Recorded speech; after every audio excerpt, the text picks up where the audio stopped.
Hello बच्चों। आज मैं फिर क्लास 10th का अरिथमेटिक प्रोग्रेशन का जो बाकी जो क्वेश्चन बचे हुए हैं 5.2 के उसको लेके आया हूँ। 5.2 का अच्छा नेक्स्ट वीडियो में एनसीईआरटी क्वेश्चंस को अपलोड करना मैं मिस हो गया था वो। आप उसको बुक खोल के ज़रूर देख लीजिएगा इसके पहले वाले चैप्टर पे। और इसमें कोशिश करूँगा कि मैं इसको क्वेश्चंस को आपको उसमें फ़ोटो लगा दूंगा। क्वेश्चन नंबर 16 था determined the AP whose third term.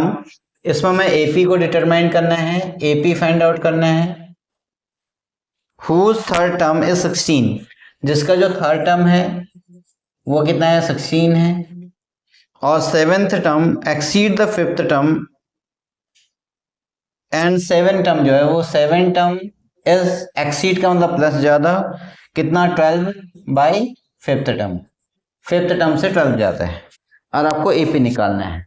अच्छा एपी निकालने की बेसिक कंडीशन क्या है? ए और डी निकालना है। आपको क्या निकालना है? ए और डी निकालना है। अगर ए और डी आ गया तो इसका मतलब आपका एपी निकाल सकता है। तो अब इसमें सबसे पहले हम इसको सॉल्व करेंगे तो कितना हो जाएगा ए थर्ड जो कंडीशन गिवन है उससे ए प्लस 2d इक्वल्स टू कितना हो गया 16। तो यहाँ पे कितना हो गया a plus of 6d is equals to a plus of 4d and plus of 12। ये इधर ए से ए कैंसिल हो गया। ठीक है अब ये कितना हो गया 6d minus of 4d equals to कितना हो गया आंसर 12। तो बचेगा 2d इक्वल्स टू कितना हो गया 12। तो d इक्वल्स टू कितना हो गया 6। d की वैल्यू 6 आ गई। कितनी आ गई 6। और यहाँ पे चेक करें and a plus of 2 into d equals to 6 equals to कितना हो गया 16। तो a plus of 12 equals to 16। तो a इक्वल्स टू कितना हो गया 16 माइनस ऑफ 12 इक्वल्स टू 4। तो a की वैल्यू कितनी आ गई 4। a की वैल्यू 4 d की वैल्यू 6। अब क्या होगा नाउ तो ap इक्वल्स टू a फिर a प्लस ऑफ d 10 फिर a प्लस ऑफ 2d यानी 10 प्लस ऑफ d कर लो और 16 फिर कितना हो गया 16 प्लस ऑफ 6 22 सोन। ये ap आ गया। क्वेश्चन नंबर 17 है। इसमें कह रहा है find the 20th term from the last. Find the 20th term from the last.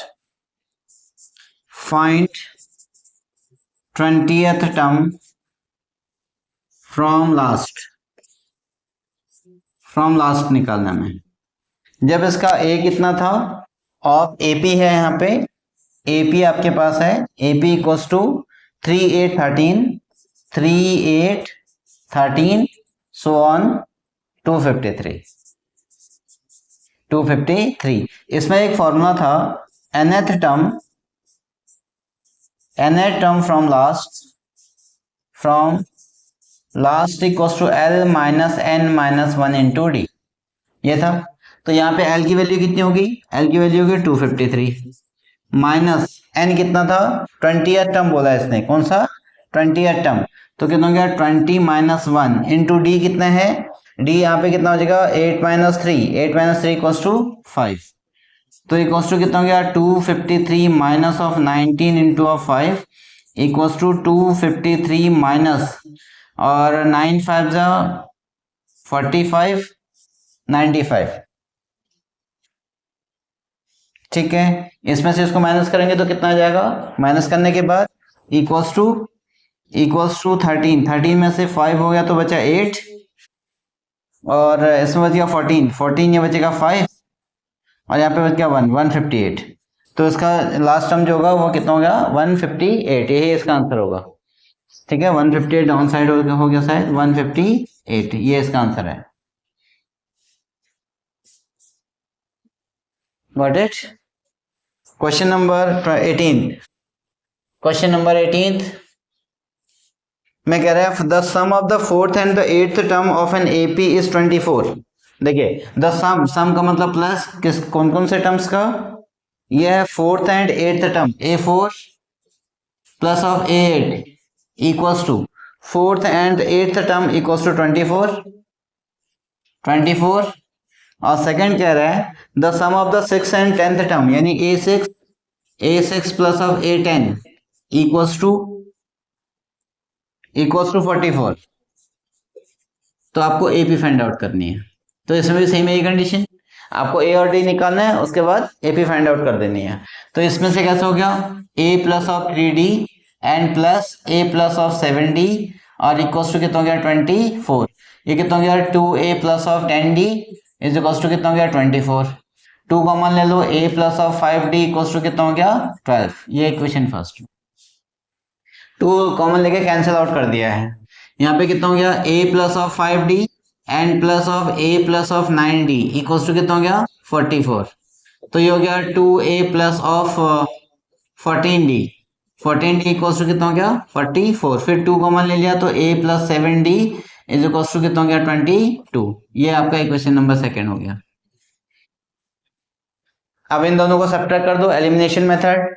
Linear equation two variable में हमने स्टडी कर लिया है इसको, है ना। तो ये कंडीशन इसमें आ गई। तो now a plus 7d equals to 22 and a plus of 5d equals to कितना हो गया 12। इसमें से ये माइनस और ये भी माइनस, तो इससे ये कैंसिल हो गया। तो कितना बचेगा 2d इक्वल्स टू 0 और 10 बच गया। तो d की वैल्यू कितनी आ गई आपके पास, d की वैल्यू आ गई 5।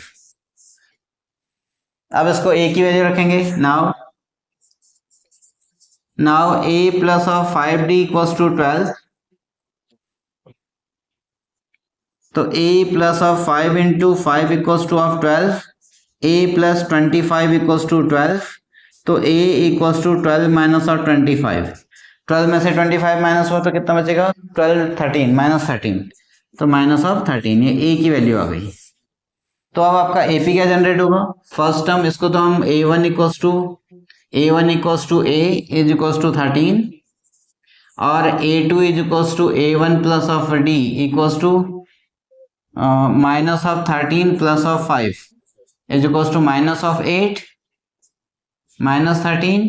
फिर a3 equals to a2 plus of d is equals to minus a2 minus of 8 plus of 5 equals to minus of 3।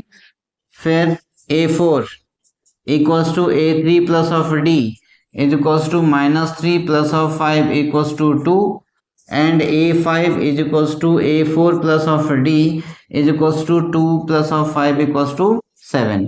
So AP equals to हो गया minus 13 comma minus 8 comma minus 3 comma 2 comma 7 so on. ये आपका AP आ गया।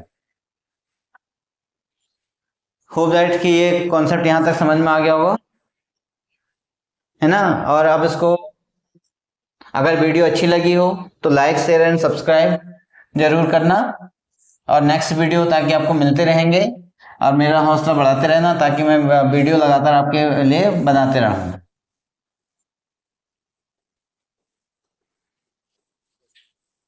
और तब तक video को pause करके और इसको नोट्स कर लीजिए। ये आपके फेयर कॉपी में भी बन जानी चाहिए ताकि आपको एनसीईआरटी लास्ट में एग्जामिनेशन टाइम पे एनसीईआरटी का रिकैप के लिए बहुत बहुत हेल्प करेगा।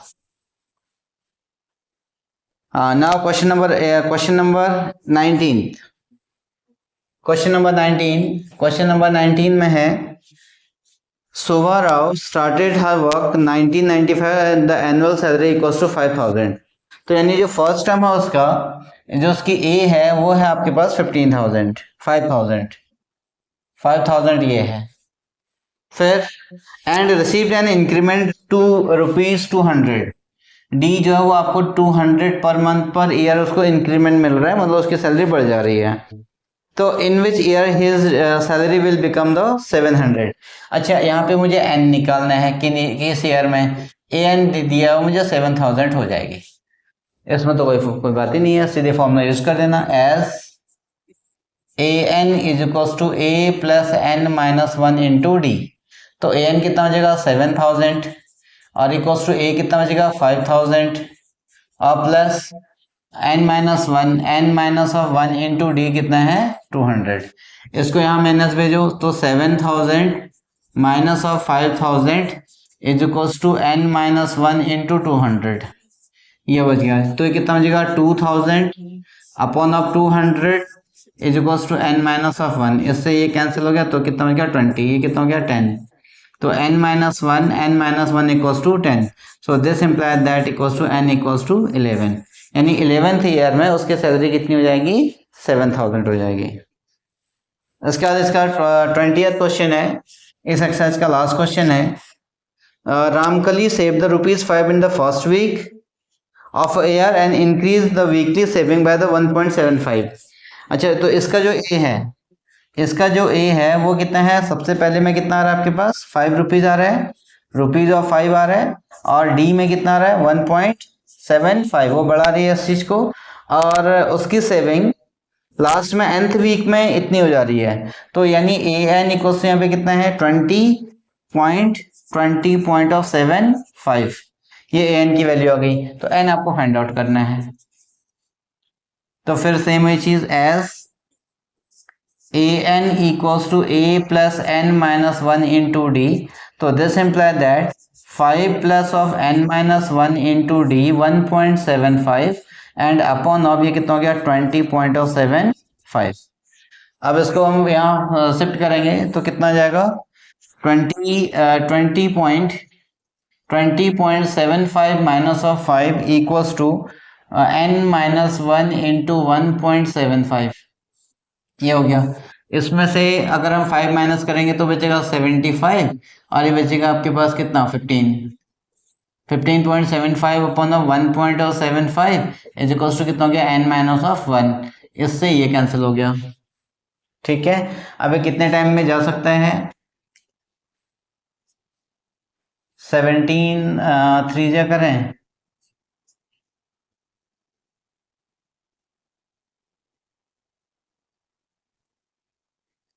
चलो इसको 25 से ही करते हैं।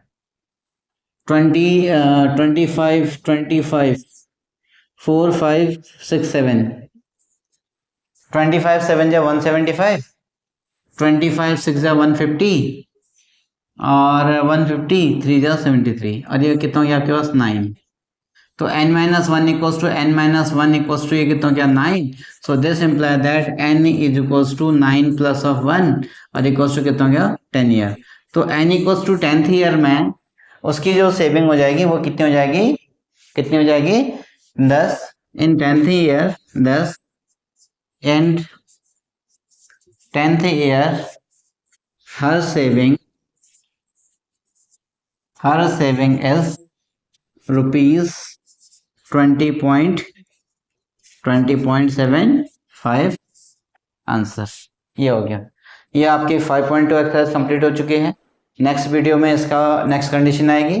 टिल देन चैनल को लाइक शेयर एंड सब्सक्राइब करेगा, वीडियो समझ में आ जाएगी। अगर कोई प्रॉब्लम क्रिएट होती है, कोई डाउट्स हैं, तो आप उसको कमेंट बॉक्स में लिख के भेज दीजिएगा, और उसके बाद मैं उसको हमेशा आपके पास क्या करूँगा, उसको नेक्स्ट वीडियो में क्लियर करता चला जाऊँगा। Till then okay, bye bye.